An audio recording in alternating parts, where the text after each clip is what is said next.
पाकिस्तान ने लिया J-35, चीखें निकलनी शुरू हो गई हिंदुस्तान की, सफ़े मातम बिछ गया इंडिया में, नरेंद्र सिंह मोदी की रात की नींदें हराम हो गई। पाकिस्तान ने सिर्फ J-35 नहीं खरीदा, बल्कि 6th जनरेशन के साथ, चाइना के साथ मिलकर 5th जनरेशन जो J-35 था, 5वीं नस्ल का जो ये लड़ाका त्यारा था, इसमें मॉडिफिकेशन करके पाकिस्तान के हिसाब से 6th जनरेशन की इसमें मजीद न्यू फ्यूचर भी इन कर दिए हैं पाकिस्तान ने।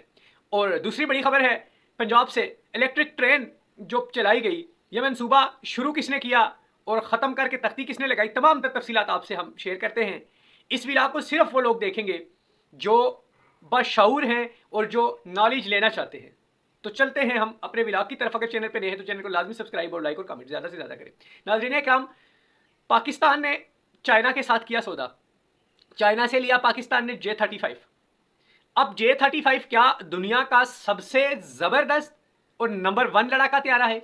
इस पर तो डिटेल में बहस हो सकती है, क्योंकि at the same time America के पास F-35 मौजूद है। अब F-35 अमेरिका कह रहा है दुनिया का सबसे ज़बरदस्त त्यारा F-35 है, और चाइना कह रहा है दुनिया का सबसे ज़बरदस्त लड़ाका त्यारा J-35 है। अब आपको थोड़ी सी बारीकी से मामलात को समझना होगा और अंडरस्टैंड करना होगा।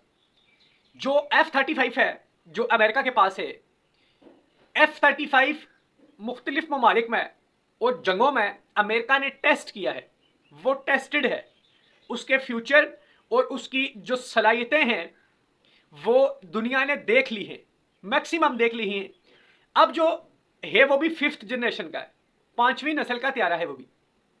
अब ये जो J-35 है ये भी 5th जनरेशन का है, ये भी 5वीं नस्ल का है, लेकिन अभी इसको दुनिया ने पूरी तरह से देखा नहीं, क्योंकि चाइना ने कोई इतने बड़े लेवल की जंग अभी तक लड़ी नहीं है कि जिसमें उसने उसको भरपूर तरीके से इस्तेमाल किया हो और दुनिया ने उसको देखा हो और उसकी उस तरह से पजीराई हुई हो।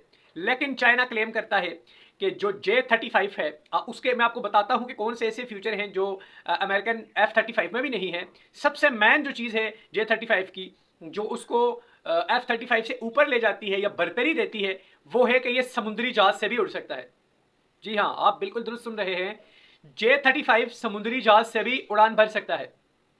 अब कुछ ऐसी चीज़ें हैं, ये रडार में नहीं आते, इनका सेंसर सिस्टम बहुत आउटस्टैंडिंग है, वो दोनों में सेम टाइम है, अमेरिकन में भी है और इसमें चाइनीज़ में भी है, मतलब कि F-35 में भी है और J-35 में भी है। और इनके बहुत सारे ऐसे फ्यूचर्स हैं कि जो अभी दुनिया ने देखे नहीं, जो अमेरिका को ज़रूरत नहीं पड़ी, जिन जिनके साथ उन्होंने लड़ाई की, जिनकी वो जंग की। इवन के अभी अमेरिका ने जो इसराइल और ईरान की जंग थी, उसमें जब अमेरिका ने आके वो बम्स गिराए ईरान के जो एटमी प्लांट्स थे अंडरग्राउंड उन पे, तो उसमें भी कहीं पे J-35 का इस्तेमाल हुआ, क्योंकि वो जो बम थे। और ये भी पाकिस्तान के लिए एक बहुत बड़ी खुशखबरी मैं आपको सुनाता चलूँ, जल्द आपको मेन स्ट्रीम मीडिया पे भी ये सुनने को मिलेगी कि वो जो 13.6 टन के 13.6 टन के वो जो नाज़रीन इकराम जो वो बम थे, वो भी पाकिस्तान अमेरिका से खरीदने जा रहा है।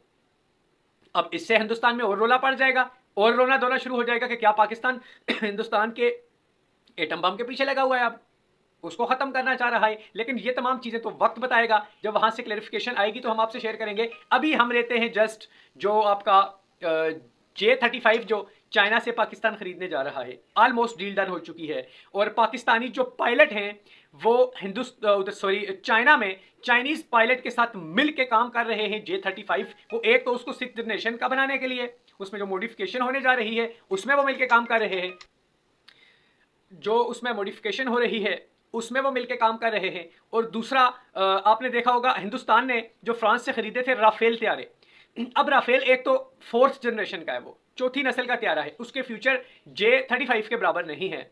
और दूसरा हिंदुस्तान ने बेवकूफ़ी क्या की कि राफेल तो खरीद लिया, अब उस त्यारे में कोई खामी नहीं थी, वो आउटस्टैंडिंग जंगी त्यारा है, लेकिन हिंदुस्तानी पायलट्स ने ट्रेनिंग नहीं ली वहाँ जाके, जिसकी वजह से वो उसको ऑपरेट नहीं अच्छे से कर सके। और फिर पाकिस्तान के साथ उनकी जंग थी, पाकिस्तान की फिजाइया जो है एयरफोर्स दुनिया की टॉप तरीन फिजाइया में आती है, तो पाकिस्तान ने उनको मार गिराया, जिससे दुनिया में राफेल की रैंकिंग लो हो गई। अगरचे राफेल इतना बुरा त्यारा नहीं है, मगर इसको इस्तेमाल अच्छे से नहीं किया गया।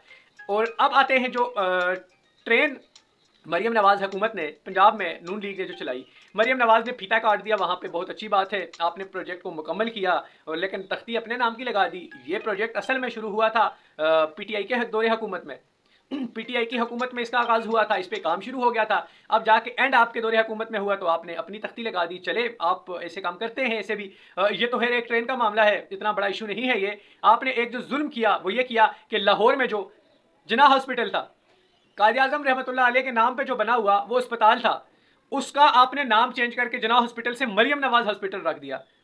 अब कायद आजम के नाम पे बना हुआ अस्पताल तो समझ आती है, कायद आजम ने पाकिस्तान बनाया, हमें एक आज़ाद मुल्क बना के दिया, उनके नाम पे अगर कोई अस्पताल है तो उसकी समझ भी आती है।